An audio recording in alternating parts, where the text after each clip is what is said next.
Adam turned his key in the lock of room 1720, swung the door open, and stepped inside. His jaw dropped. The walls were plastered with psychedelic posters of rock bands, and the floor was littered with suitcases, trunks, and duffel bags.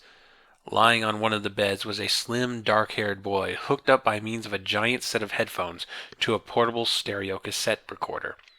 In his hand was a pair of drumsticks, and he was drumming violently on one knee. His face wore a blissful expression. Seeing Adam, the boy wrenched the headset from his ears, switched off the recorder, and bounded off the bed, hand outstretched in welcome. "Hi there, roomie. I'm Dave Potter, but my friends call me Bugs."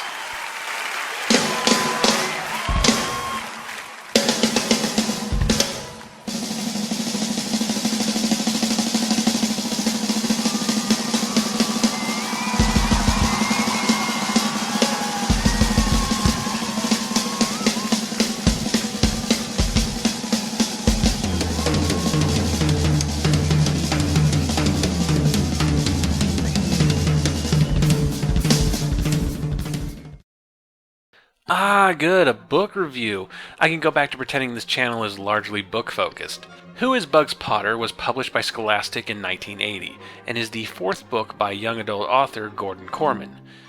This is the book that was requested, so naturally I'm going to instead talk about Korman's fifth book, 1981's I Want to Go Home.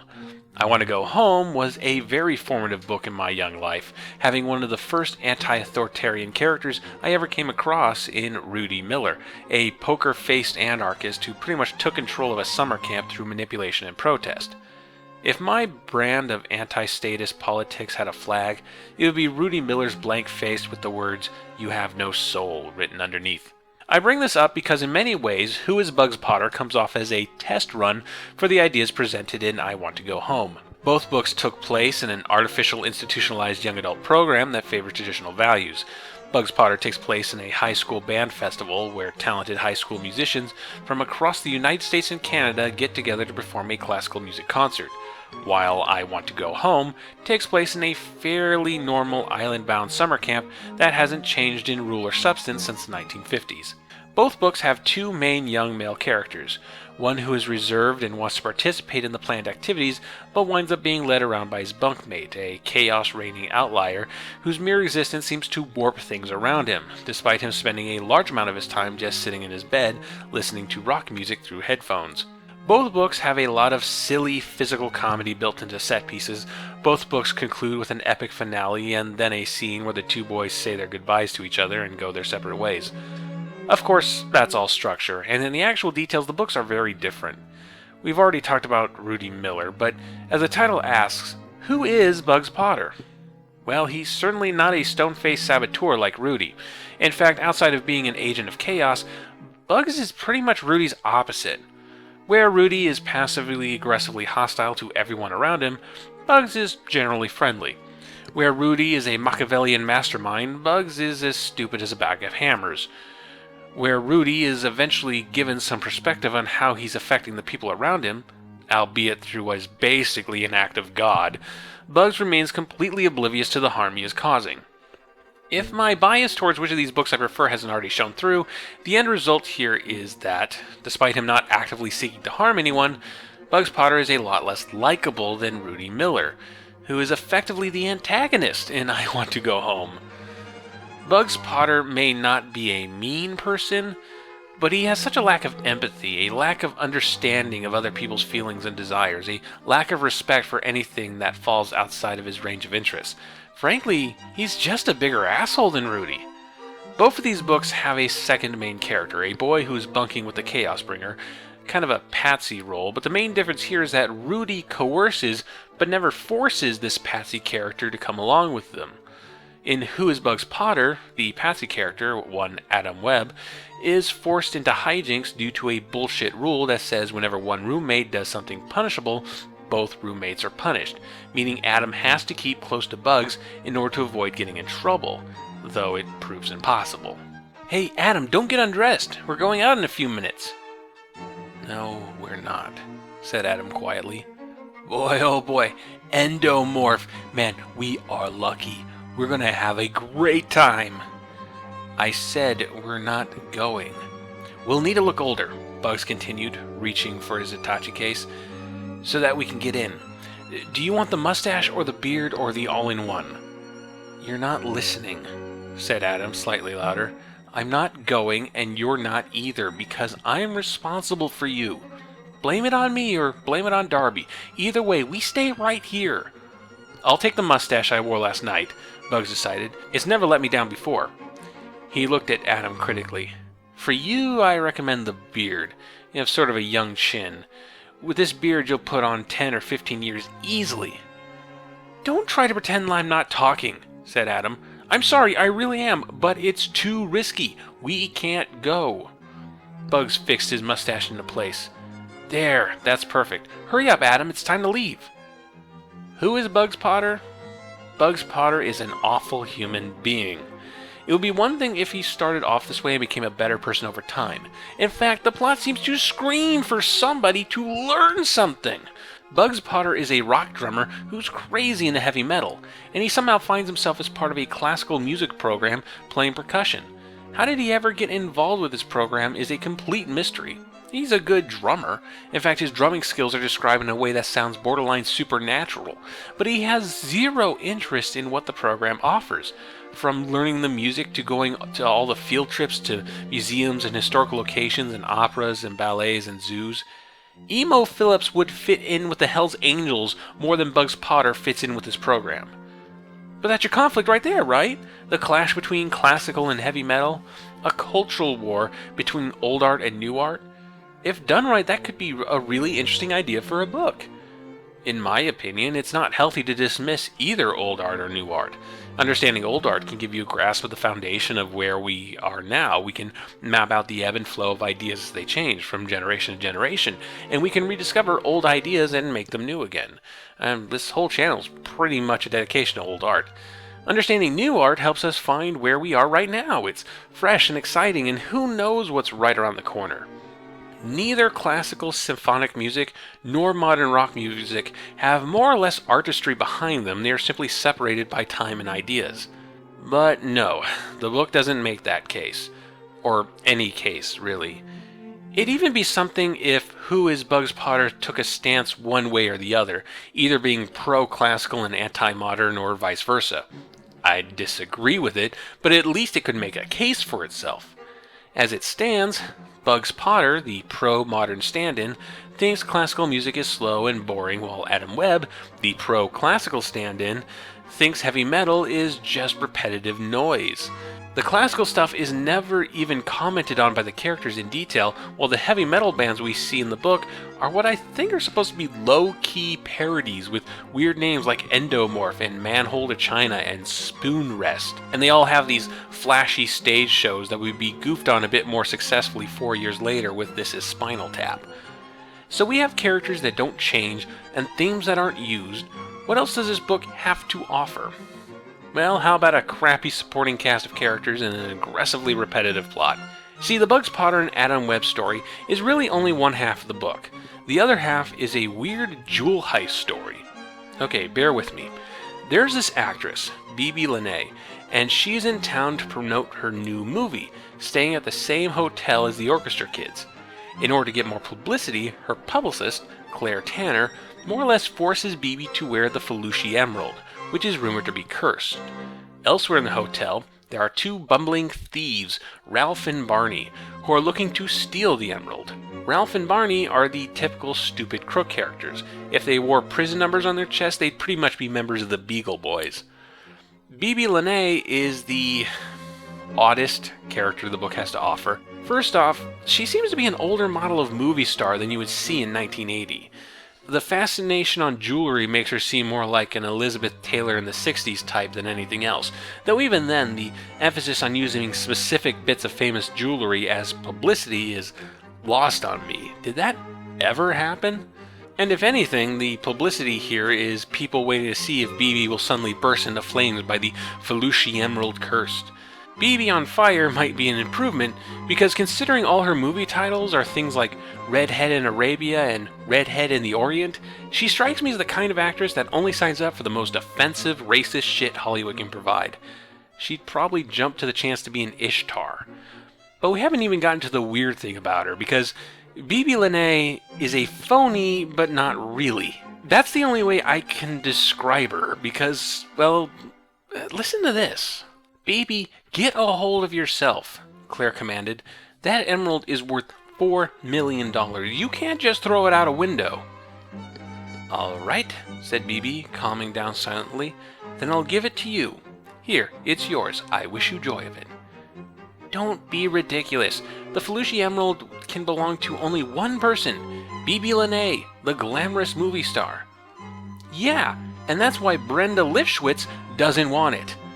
"Now, Bibi," warned Claire, "you are not Brenda Lifschwitz any longer. Remember that, and remember your accent." My brain does not compute.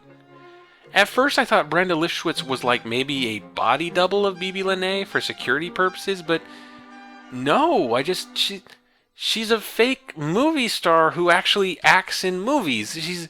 She's an American clerk who is scooped up like Eliza Doolittle, and now she poses as a vaguely foreign actress in... Why? What is going on? She's an actress playing whatever she plays in all her racist films, and just... So that makes her a real actress, so why is she being a fake actress, and just why? What's the point of all of that? Did Gordon Korman think all actors play fake personalities in public? Is he confusing Hollywood actors with professional wrestlers? And no, this doesn't go anywhere in the book. It's just a bizarre detail to have in there. Okay, so with all that established, this is Who is Bugs Potter in a nutshell. Bugs and Adam wake up from whatever they did last night, go down to practice with the orchestra. Bugs does something to get in trouble, and both are punished by not being allowed to participate in that evening's activities. Bugs, who has a major crush on Bibi, does something to try and get her attention. The curse on the emerald causes this nice gesture to blow up in Bibi's face, further convincing her that the emerald curse is real. The emerald curse pretty much is real, by the way. Ralph and Barney try to steal the emerald, see some flashing lights or hear vague siren sounds, and run away because they're stupid. Bugs learns that a heavy metal band is playing at a club or bar that night, calls that band his favorite, and through a lack of empathy and understanding, forces Adam to come along. They put on fake facial hair and get into the club and watch the band play for the first half of their set. When the band takes a break, Bugs goes backstage and convinces them to let him play drums for a while. Bugs plays the drums so well that it drives the crowd wild, and when the show ends, Adam has to jump onto stage and drags Bugs out of a back door before the crowd can mob him. Bugs makes the papers, and Bibi gets upset that this drumming savant is getting more press than she is, usually leading to another incident with the Emerald Curse. So, okay, taking that whole scenario, there's a lot to it, right? Okay, got it, there's all of that, getting in trouble, going to the club, all that. Okay, got it? Good. Now, guess how many times this scenario plays out in the book? All right? Not once, not twice, not 3 times, but 7 fucking times in a row. 7 times! With little variance besides the name of the band Bugs and Adam sees. Everything between pages 35 and 137. 102 pages of the same thing, over and over and over again. 7 straight chapters exactly identical to each other. None of them funny.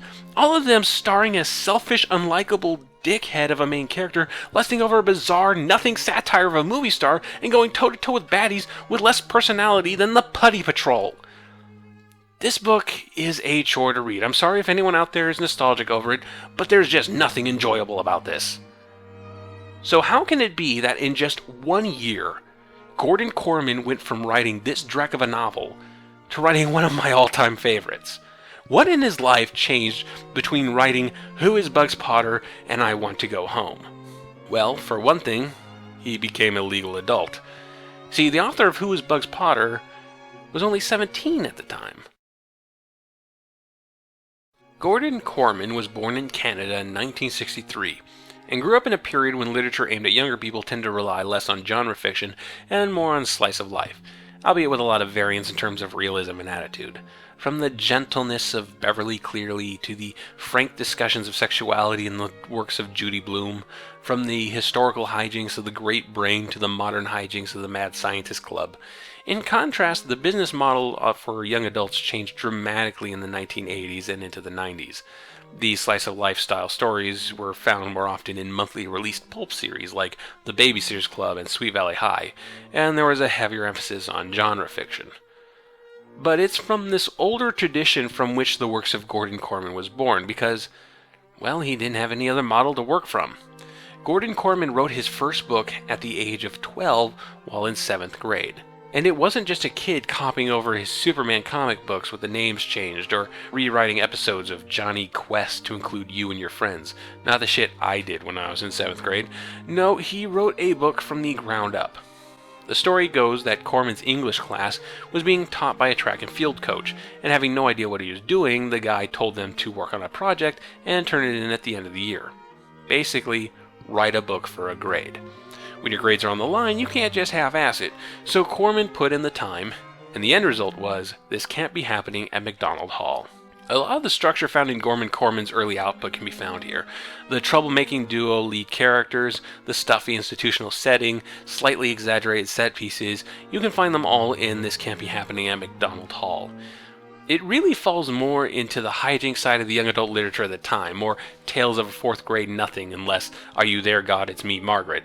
When the class project was over, Korman decided to mail the manuscript to Scholastic, who published it in 1978. And no, I'm not jealous. I'm certainly not jealous that this guy sold 5 books before he was out of high school, and I haven't sold one fucking short story yet, and my right knee hurts when I wake up, and I'm trying to watch my diet, and no, I'm not jealous. Nope, not jealous, nope. And that just got the ball rolling, and before you know it, Gordon Korman had 5 books published before starting college, the last 2 being Who is Bugs Potter and I Want to Go Home. In between those 2 books, Gordon Korman turned 18.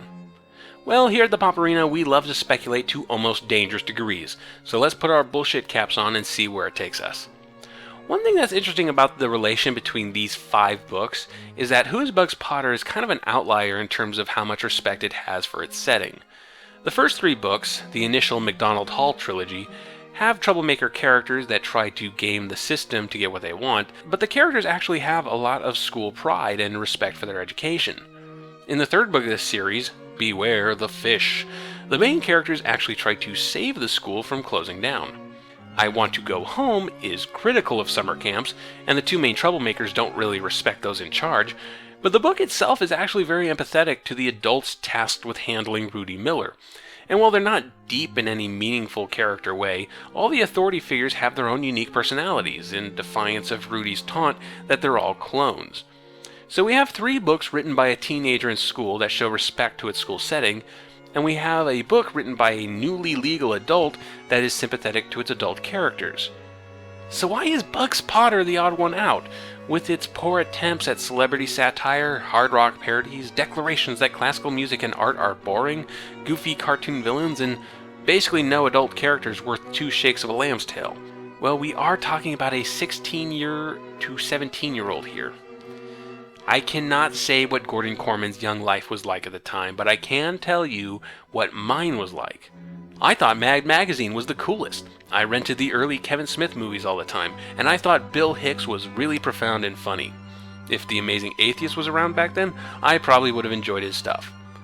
While I remain to this day anti-authoritarian, I had a lot more of a rage against the machine attitude in those mid-teen years than I do now. And the truth was, while it had its moments, Mad Magazine mostly used easy common denominator humor.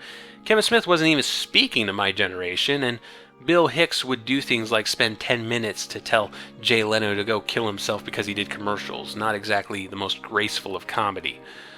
I was adopting all that rage and angst without really trying to understand that rage and angst. I know it's not true for everyone, but I think that's a common enough thing for teenagers of a certain age, and I think Who is Bugs Potter is the result of this taking but not thinking kind of thing.